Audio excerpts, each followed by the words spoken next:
A very warm welcome to the CJ's Footy Bite. This is your number one channel for all your football nourishment. If you're new here, please subscribe, like this video, and of course, smash the bell icon to get notified anytime I upload a new video. Leo ni Monday. Watu wa Arsenal. Tunawacheki vile mmekuja na ubaya. I am very pleased. Kuko na Big Man Bazoo mwingine ametokelezea hapa manze. Kuko na mtu wa Manchester United alikataa kukuja hii show. And in case you're watching this, unajijua tutakutaja. Karibu sana Chris. Thank you for having me. Okay, wacha tunaanza na game ya Chelsea versus Man City. Big game of the weekend. Hiyo ni big game ama ilikuwa big game? That's a very big game. Champions of Europe versus champions of England. That was such a big one. Pep ali overpower Tuchel tactically. Chris, being an Arsenal fan, I don't know if you watched that game, but what do you think Tuchel ali miss out this time around? Ni nini ndo hakufanya right ndo akaluzi game? Tuchel approached that game a bit more defensive. You could see by the lineup he had he usually uses the 3-4-3, sometimes 3-5-2. And he had a lot of players who are doing the defensive work more than the attacking work. So much so that between the midfield and the attack, there was so much space. To link up those two was a bit of a challenge. Then what Pep did, you can see Pep usually has this problem of tinkering with his team too much, trying to outwit the opposition, changing every other game. But this time, he went with his 4-3-3 as usual. The same kind of system he has been using for the past few games since the season started. What he did, he pressed Chelsea so much that they could not even get from their half.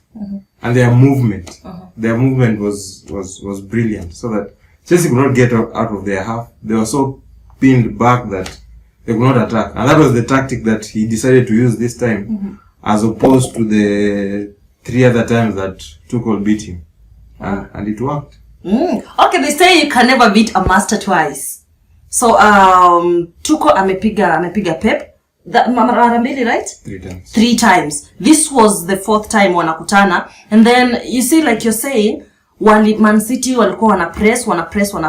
And then Chelsea wakakuwa exposed huko nyuma. So then, that made it possible for Gabriel Jesus and other watu huko mbele kina Foden nini kupata space. And they had chances. Kwa hii game, we ukiona first half. Okay, Tuchel, I think, to some extent, he comes back second half akikuwa naka tactic flani. Do you think that was his game plan? Akuja kusurprise City in second half, ika fail ama? Because City again, they came to this game wakiwa kama underdogs. Everyone else thought Chelsea wamekuwa unbeaten. Chelsea saizi ni timu yenye kila mtu anaogopa. Wewe ulikuwa unaonaje game? The worst thing you can do is underestimate Pep Guardiola. Pep Guardiola is an elite manager. He's a brilliant manager.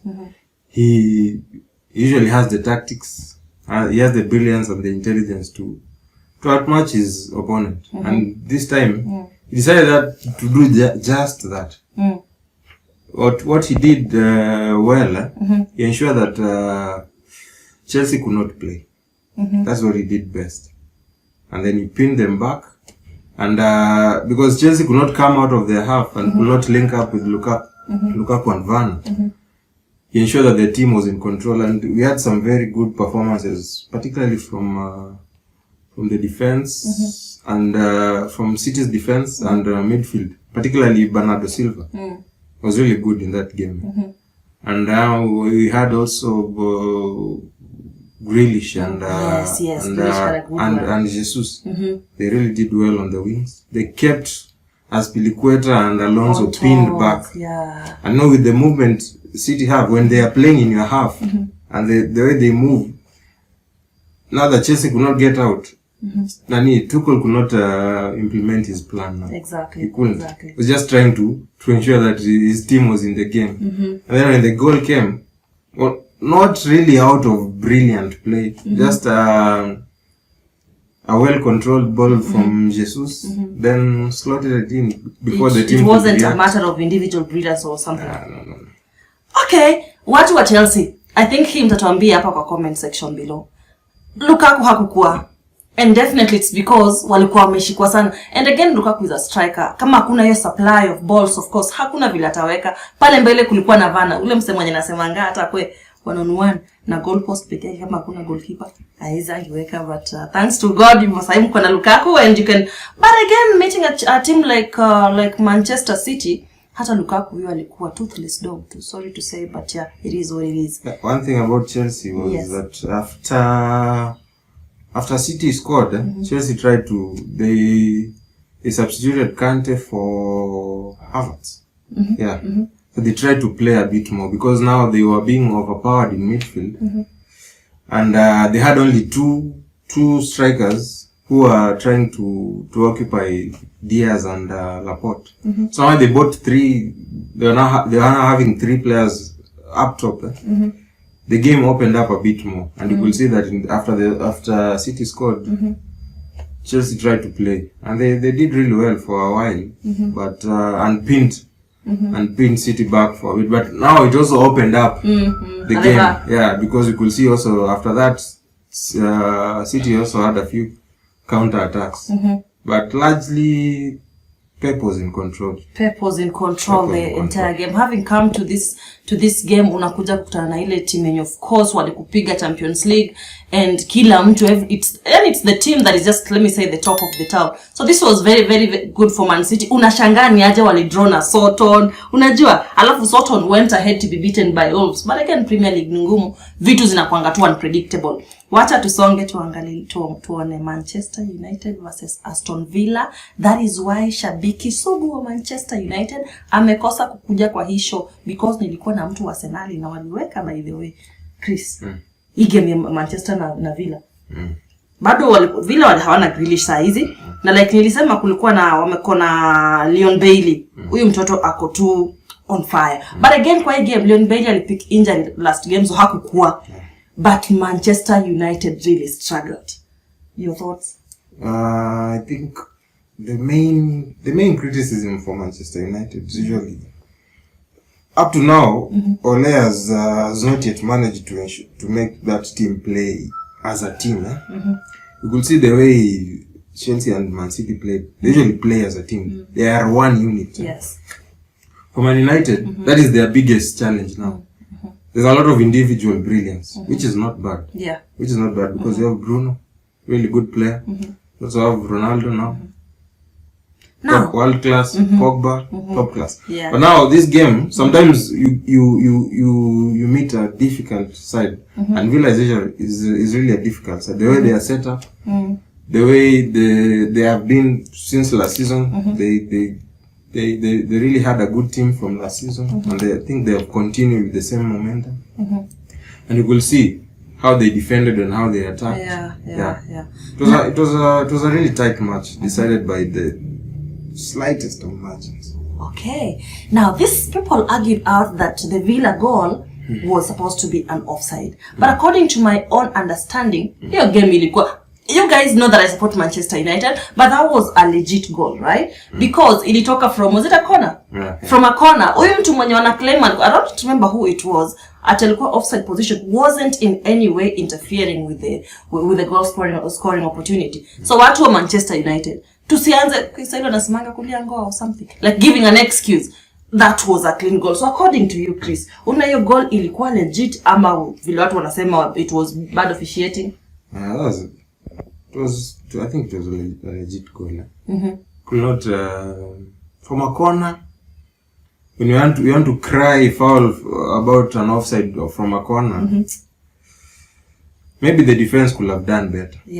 Maybe the defense could have done better. The defense could have done better. When the game now starts to be analyzed based on margins, now realize that is a problem, because when you want to complain about officiating problems because of that one goal, then it really means that the team did not step up. Yeah, did not step up.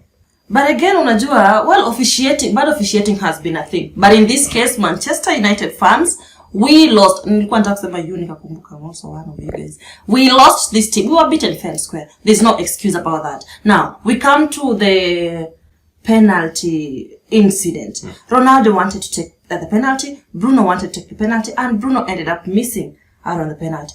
CR7 when alikuja Manchester United, we all knew that sasa penalties zote zitakuwa za CR7. What do you think? What really happened?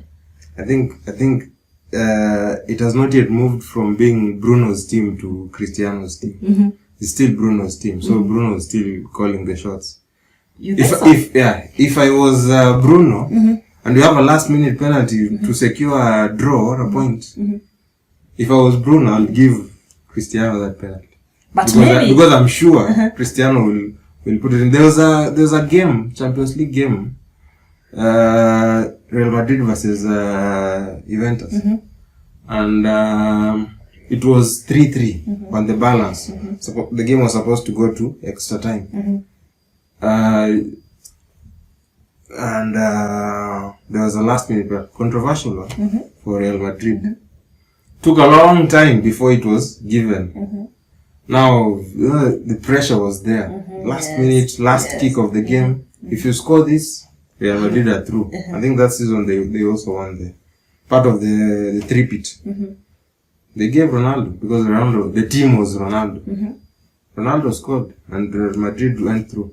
Similar to this, I think they should have given to Cristiano. I myself, I'm not even a Manchester United fan, but I believe that in those moments of pressure, you need the guy with the experience, with the nerves of steel. Yeah. But again, tunasabaga anyone can lose a penalty. But in this case, I think I tend to agree with you because this was one penalty yenye ilikuwa surrounded a lot of pressure. The team would have at least secured a point, but then to end up lose. Una ni kama Bruno was in a hurry to take the penalty. He wasn't ready. He was under so much pressure. That is why he missed, because he's always been the team's penalty taker. Yeah, the nerves got to him. It really happens. It can happen. It can happen to anyone, even the God himself. Yeah, that's it can happen. But in this case, maybe he should have done that. But I know from what I've seen since Bruno came in, Man United is still his team. As in, he's the one that is the big man in the team. So really? Yeah, he's the big man in the team. Yeah, the big man in the team. It is his team now. But with the coming of Ronaldo, maybe it can change. But Bruno is a big man, so he took the ball. You could have seen from when the penalty was given. Took the ball, held it, and Ronaldo just backed off. I think Pogba told him that just leave it. Yes, Pogba did tell him that he should leave it to Bruno. But again, I think that didn't really sit well with Ronaldo. And again, especially after Bruno kuluzio hiyo, tungekuwa tumepata point moja manze. It's football. Anyway, it happens. It's football. And we cannot fail to mention Martinez dance after. But by the way, I'm told Martinez actually dared Cristiano to take that penalty. Yeah. Then vile alikataa kuchukua penalty, vile Bruno alichukua hiyo penalty, he actually that was such mockery. Now, why did you guys let Martinez go? I mean, he's such a brilliant goalkeeper. Yeah, I think it is a mistake by Arsenal. But what happened is that in the summer of 2020, a bid came for Martinez. There was no bid for Leno. 20 million from Aston Villa. There was no bid for Leno. Martinez wanted to be the first team goalkeeper, but Arteta could not give him assurance that he will be the outright first player. So took the bid, took the 20 million, which in hindsight now you see he has become a very good keeper. But the offer was there for Martinez. There was no offer for Leno. So if the offer was there, if there was an offer for Leno, we would have sold Leno and retained Martinez. But which as up to now, most Arsenal fans look at that deal and say, maybe it was not a good decision, but because we ended up paying 24 million, rising to 30 million for Ramsdale. Because sometimes these guys can also get into some sort of a comfort zone. I keep comparing this to the Mendy Kepa situation. When right now, if Kepa is given a chance, he's given game time, he really steps up. And like previously, when Mendy was not at Stamford Bridge. Okay, Soton drew na Man City. But then Wolves beat Soton 1-0 this weekend. Now unajua, okay, before I say what I think about Wolves and Soton. Well, unaona ni kama Wolves, what is happening? I mean, Nuno has gone to Man City, to Tottenham, to Spurs, and Wolves hawako vibaya sana. On the other side, Nuno is really struggling at Spurs. Unaona aje, what is it that Wolves is doing, right? Ndo akapiga Southampton yenye ilidraw na Man City, EPL champions. Okay. For Soton, I think they have a really good coach. Ralph Hassan. He's a really good coach. I've followed his career for a while. He was in RB Leipzig. Some before that, I think in Austria. Really good coach. Soton. The problem with Soton is that they have a really young team. They usually don't invest much in the team in terms of established players. They go and get the young, unknown talents and do a bit of good coaching. You know, the way they sell. You can see from the players that they have sold, they really recoup a lot of money from them. Yes. So it is not a team full of established experienced players. So they will have these sort of games. They can hold back City and, you know, the pressing game that they have, City could not cope that previous weekend. Soton press really well. Only to lose to Wolves. Yeah, so, you know, this game is a team in their level. Against City is way above them. So they have to be a bit more conservative and play. But in this game, they try to play really expansive, really attacking football, and they were done by one long ball. Oh, it was just one long ball. Nani Jimenez fought off the defender. I think it's called Bednarek. Raul Jimenez, yani uyu jamaa has been out. He had a skull fracture. Then that goal, I think, meant a lot to him because hatakuwa tumejua hata atakuja come back this soon. The struggle. It was the game Wolves versus Arsenal at the Emirates last season. Yeah. Jimenez has been struggling, and I think last weekend he threw his protective gear down because he failed to score. Oh yeah. Yeah, so really good goal. Took it well. Shoved off the first defender. Dribbled past the second one. Scored. It was a good goal. That's really good for him. And actually towards the end of the game, he missed out on another goal scoring opportunity. Yeah. Wolves, they have tried the new manager, Bruno Lage. Yes, he did well the first 3 games, but lost all of them. Created a lot of chances. Should have scored, I think. They are saying that there's this metric called XG, expected goals. They should have had 9 expected goals. Wow. But scored 0. Yeah. So far they have scored, I think, 3 goals. Yeah. 3 goals since the season began. They played well. Some games they played bad, like last week's game against Brentford. They did not play well, but I think he'll be okay. I heard somewhere that they chose him because they do not want to disrupt that team because they do not have the resources to make wholesale changes on the team after Nuno left. So I think they will struggle, but I think maybe they'll have enough to stay up. Having mentioned Nuno, I think let us go back to this. Nuno was not the first choice manager for the Spurs. I think ni zile ule mtu mwenye mnachukuanga as by the way because you don't have an option. So then of all the proposed managers, what walikataa hii job because of course Spurs is a big team. So pressure nini. Nuno style at Wolves ilikuwa Wolves play kind of pragmatic attacking and all that. Lakini pragmatic counter attack. But again at Spurs Nuno, yani you think at some point too get bearing and then peak. The good thing about what he has in Spurs is really good attack. Hurricane when he has a very bad attitude, his body language is just arts. That can happen. What Spurs should have done is given City an ultimatum. We want 150 million. Give us 150 million and give Cape. Mansour anaweza toa hiyo pesa. Yeah, take the 150 million, rebuild the team. Yeah, start afresh. Now we have a player that is sulking every other game. Yeah. You can see his body language is His just mind off. is not there. He's struggling with a bit of fitness as well. Yeah. And I think they should have taken the money. Having said that, I think Nuno is not really a bad manager.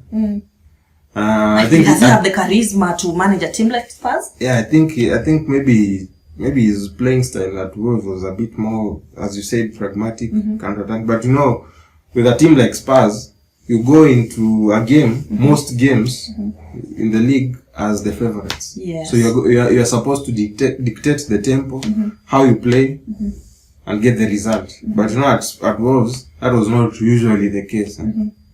There was not that much pressure to get results. But Spurs, there is a lot of pressure. Because I was watching his pre-match interview and he said that he has a game plan which he didn't want to reveal. But after the game, he said that yes, they had a game plan, but it just did not work out. This is a guy who has lost 3 matches consecutively. So hii game plan yake itaendelea tu kosa kuwa, ama you think Chris at some point he'll just get his hand on things? Yeah, at some point it will click. It's a big team. It has good players. At some point it will click. Having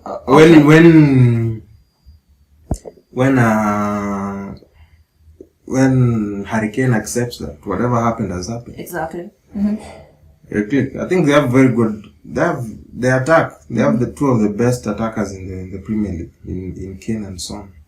And if things were to change in Spurs, there's just those 2 players. Such a cry baby. He didn't cry after the thing. He's one of the Spurs players that I really like. I think he's one of the most dangerous attackers in the league. So, can we just talk about that game as we continue talking about Okay. You mentioned Brentford. Wolves having played a little bit badly against Brentford. I watched Brentford play against Liverpool. Man, that game was just something else. That game, sorry to say, but the Manchester United Villa game, I dozed off at some point. Yes, I did. But Brentford versus Liverpool was so on fire. Yani ilikuwa dramatic game yenye adrenaline uko tu hivi. Yeah, brilliant game. End-to-end stuff. I really enjoyed that game. I think Brentford, the past 2 seasons, we had Sheffield United. Now we had last season, the season before last was Sheffield United. Last season we had Leeds. Now we have Brentford. All these teams, they come up from the Premier League. I think Brentford's story is a really good one. You should look it up. They don't have an academy system. So what they do, they usually take players that have been left out for the academy. You know, this academy system, sometimes it reaches when you see that this player maybe cannot really make it. So the academy terminates, or they let them go. So what Brentford do is that they take these players that usually look decent, maybe they have something about it, they take it. They have a B team, that what they do is just they play friendlies all over Europe. They don't have an academy, they have a B team, so they play just friendlies to get the players in form and just to see what they have in them. After a while, if the players come good, put them into the first team. And they have sold a lot of players. They sold there's this boy called Neil Mope. Mope came from Brentford. Yeah. Okay. Got a lot of money. They sold Ollie Watkins from Ollie Watkins Villa. is so good. Yeah, and he missed out chances when we were playing with a really good player. They sold him for 40 million. Oh. And they got him for what? Very little money. So they're making profits. Yeah, they have a way of transforming players that you think are not going anywhere to make them good. Then that is a business-oriented kind of tactic. Even their current striker, Ivan Toney, and they got him from Peterborough House, one of those League 2, League 1 teams. Brought him up. Last season was the top scorer in the championship. before they. Yeah, so they have a very good business Unajua huwa tuna focus on big teams, lakini hizi small teams biashara wanapiganga inakuwa biashara sana. They have a very good model. Yes. Their owner is a gambler. Yeah, he's a gambler. He uses maths to gamble. So he made a lot of money, decided to buy that club, changed everything, and decided to come up with that B system where they bring up players just like that. So they're going to be a very entertaining team in the Premier League. Scored some good goals yesterday. That first goal, a very good set piece routine. The second goal, can't remember how was it scored. I don't remember watching that match because. But the third goal, that goal line scramble. Yes. And scored. They have that about them. They are physical. Can play. Can do also the rough stuff. Liverpool also played really well. Both teams did. But Salah, for Brentford, a team that is well, I will not really talk about the position they occupy on the table because we have just started. But for them to put up such a spirited fight against Liverpool with Salah, with Mane, and with this final third, Liverpool's final third, Salah, Mane, and Jota. You know, these are 3 players when you wanaweza funga wote, and like kukiwa na Firmino hapo mbele, what he does is assist. For Brentford to really play like that against Liverpool, basi hiyo ni timu yenye kwa hii season pia itasumbua. But again, this this season tutaanza kusema vile ikifika huko December, January, when injuries now start kicking in. Yeah. The first 6 games, usually you start you look at games in blocks.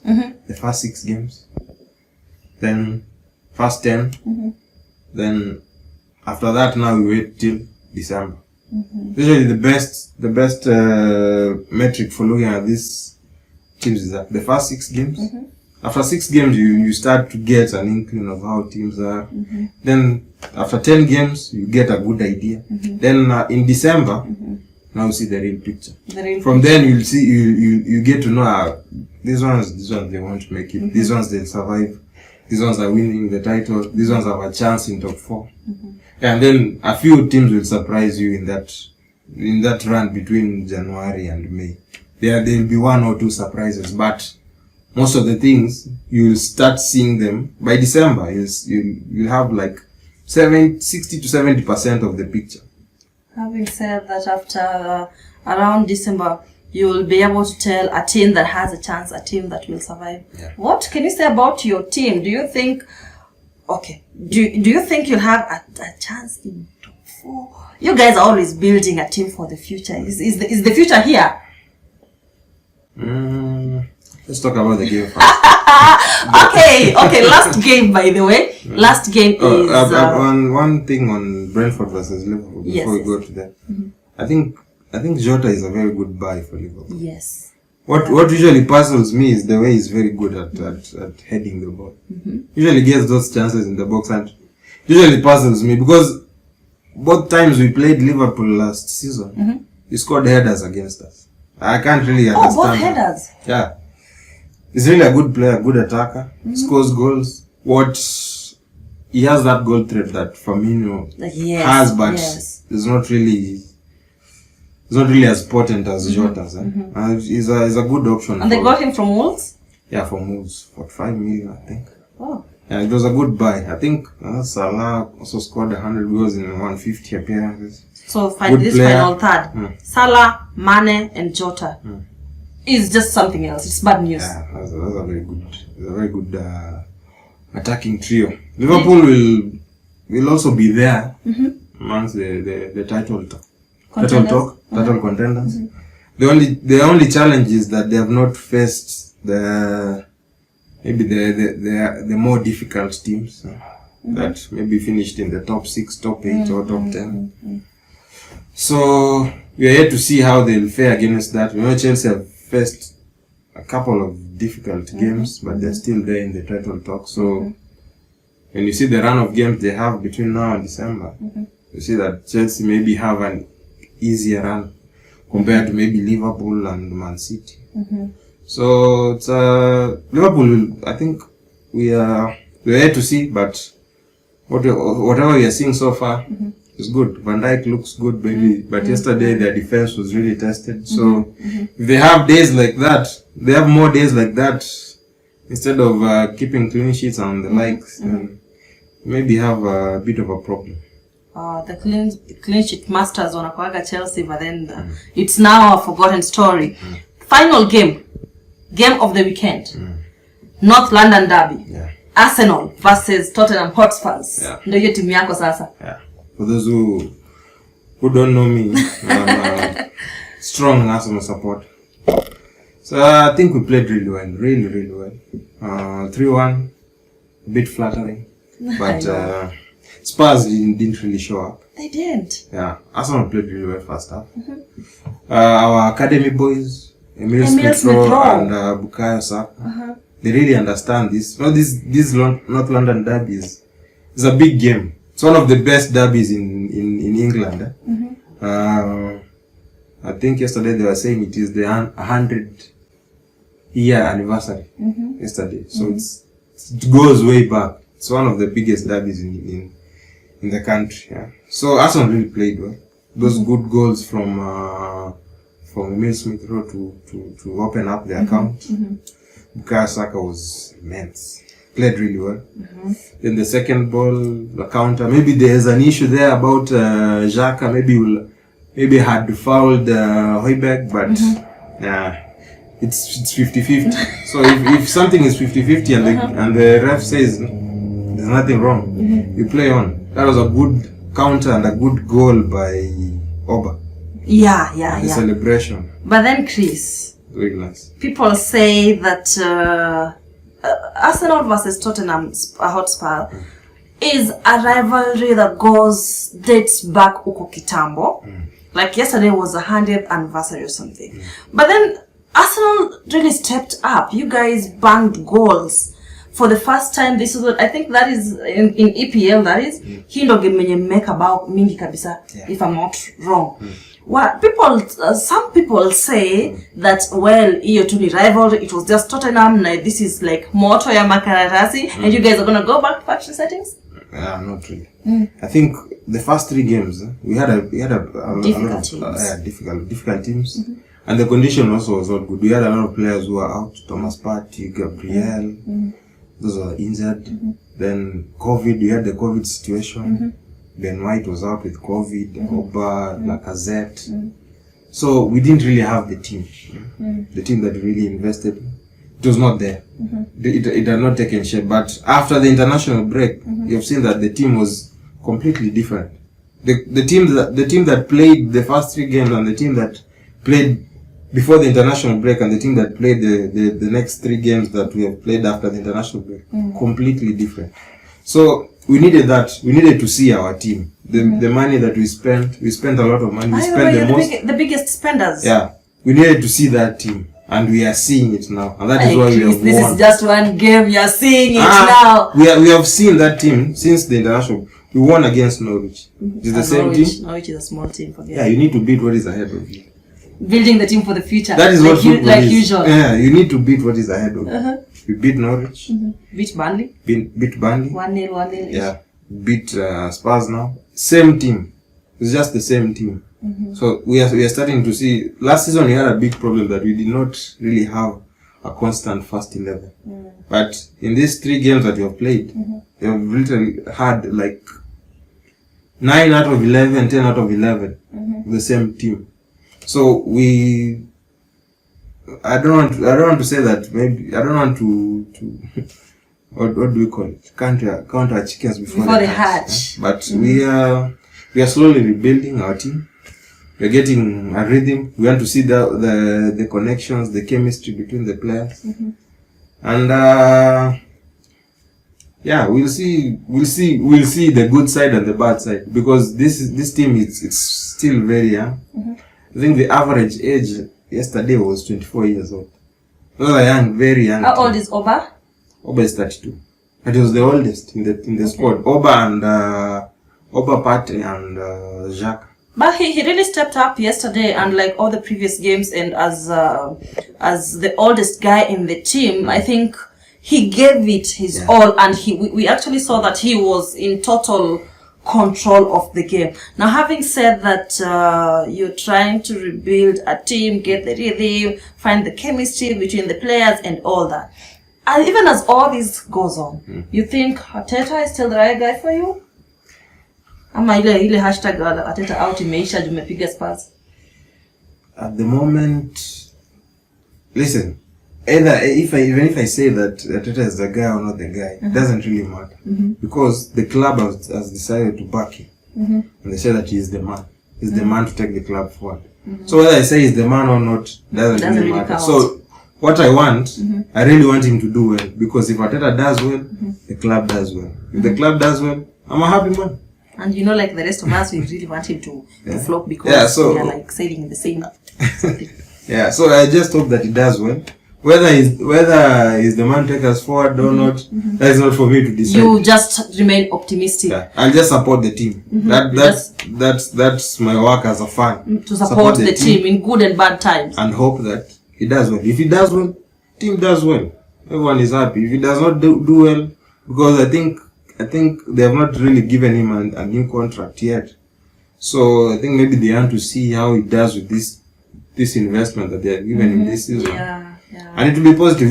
We have a decent run of games up to I think November, where we will be facing I think Man United and Liverpool at that particular time. So for now, we just enjoy the wins, and then we need to talk about more about that game because Kane and Son, maybe Son scored, but they were a bit non-existent. Yeah. For the first half. And actually, for me, I thought this was the game that Kane was gonna get his first Premier League goal. But no, he's the highest scorer in the North London derby, with 11 goals.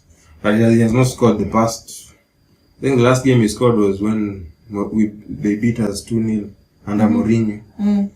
At their place, but the second game we beat them 2-1, did not score. Yesterday as well, he did not score. So I think maybe he'll take a bit of time to get his rhythm, but the next game is Aston Villa, so I don't know how. Aston Villa is a stubborn team as well, so really ours is just to like, as a player, far from being a player, he's also a human being. So all the emotional instability that is going through, of course, affects his work rate and all that. Now, away from all that, tonight there is this something called M32 Derby, Crystal Palace versus Brighton. And when Brighton managed to beat CP in tonight's game, then they're gonna be on top of the table for the first time in their history. Yeah. Brighton imetoka wapi, Chris? Last season, the funny thing about Brighton is that last season, again, I'm bringing this thing called XG. It's called expected goals. They had the highest expected. They had really good expected. Then, let's say you can have an expected goal XG of maybe 2.3 or 3. That means that you should have scored at least 3 goals, or at least 2.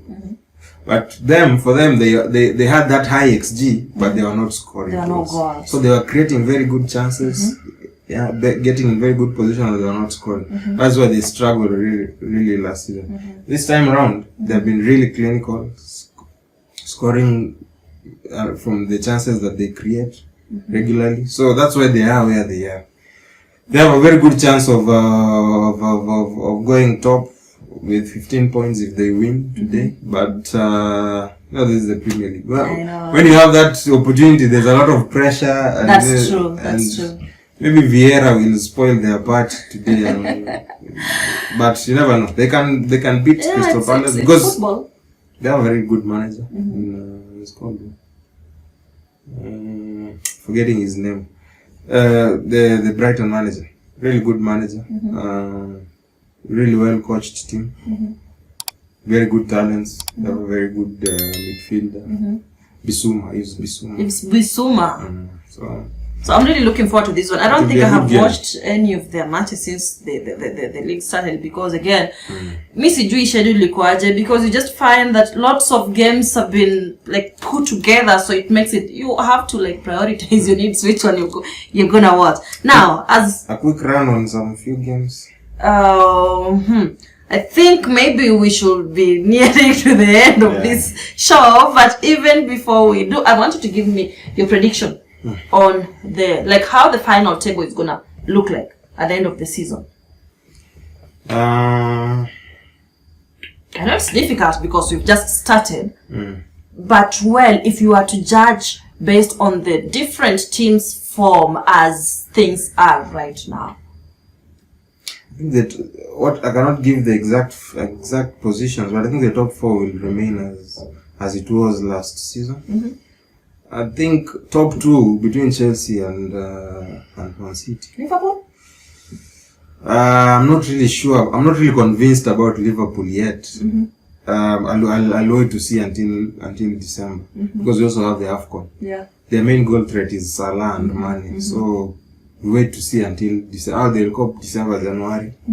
But City and Chelsea, City still have Pep. He has a really good team. Whichever way you look at him, he really has a good team, really full of talent. And Chelsea, they have the momentum. Yeah. Also have a very good coach, and they have a striker. They didn't have a good striker last season. Yeah. Their top scorer was Jorginho with penalties. They have a striker. They have filled that hole that they had missing last season. So yeah, top 2 I think Man City and Chelsea. I'll maybe I can give a better prediction December, January. As the season goes on. Okay, now as we end this show, there is something else that we just want. I'll just want to hear your thoughts on. Now, Lionel Messi, he moved to PSG. Since then, he has not scored any goal. When they played against Lyon, he was replaced after he suffered an injury. He was replaced by Hakimi, and we saw he was really frustrated, and he didn't even shake Pochettino's hand. Do you think alikuwa frustrated because 1, he has not scored, and 2, he also was subbed? Naeno the Skangani got. Yeah, big personality player. When you have Lionel Messi in your team, you look at your team different. But I think maybe Poch saw that maybe he was not really fit or maybe up to the game. Yeah, because he's actually going to miss the game on Montpellier or something. Then he will rest. He will miss out on that one, but he will be back when they play with Man City in the Champions League. Yeah, so maybe you save him because PSG they won 8 out of 8 games so far. I think they will win that league with maybe even a record high point. So it's not really the league to test Lionel Messi. They'll maybe wait for the Champions League. So we'll wait to see tomorrow. Pep says Messi is the best player in the world because he has coached him and he knows. So he's looking at Barcelona. He's looking forward to that game because he knows he's going to face the best. We all know that he's the greatest player. Wait, greatest player? Are you taking me back to comparing CR7 and we won't go back to that. We won't go back to that because if we do, definitely maybe we'll not Listen, end this. We have all watched Messi. We know the talent. We know what kind of player. You're already comparing. No. You're already like you're talking with a lot of finality. Like it's Messi. I don't want to compare. Compared in your head, I'm just saying, you're telling us. We have watched him. We know what kind of player he is. So we know what to expect from him. So maybe he'll come good when he gets he gets into the team. He gets into the rhythm. PSG have been playing well, but not really that well. So we have not seen that attack click. And when you know you have it's a front heavy team. Mbappe, Neymar and Messi. And they are not really good at tracking back. So there's a lot of pressure on the midfield and the defense. So we have not really seen that team really click and how they work. So we wait and see, but it's a wait and see kind of thing. He'll be fine. He'll be fine in PSG. You think he won't flop? He won't flop. He doesn't have the talent to flop. He doesn't. Brings me to something that I said that for CR7 that is hard work, but for Messi it's talent. Yeah. So no. And that is a very simple way of looking at it. Cristiano Ronaldo is really talented. He's a really talented player. I think Messi is talented, but CR7 what we see is hard work. He has pushed himself to reach the highest of limits in football. Oh, I see. I think tunamaliza Kristo tufungia. If you enjoyed this analysis, please like, and subscribe to the channel. Also on the comments, you can give us your views on what you think about our analysis. Any questions, any things to point out. I'll try and answer some of the questions maybe that have been posted in the comment section. And yeah, hope you really enjoyed the analysis. It was really nice it was really nice doing this with you. Nitakuleta tena another time, lakini hiyo siku kama lose ndio tuone kama hizo bragging rights zitakuwa zimeshuka kwa chini ama utakuwa bado uko kama. It has been the CJ's Footy Bite for say thank you so much for watching this. Please, if you like this video, give it a thumbs up and of course hit that bell icon to get notified because vitu bado zinakuja. Until next time, a peace.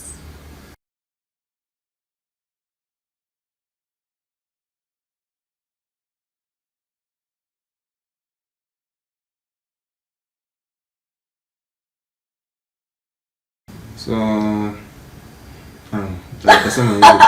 unasema tu subscribe ama unasema tu goodbye? Oh yeah, so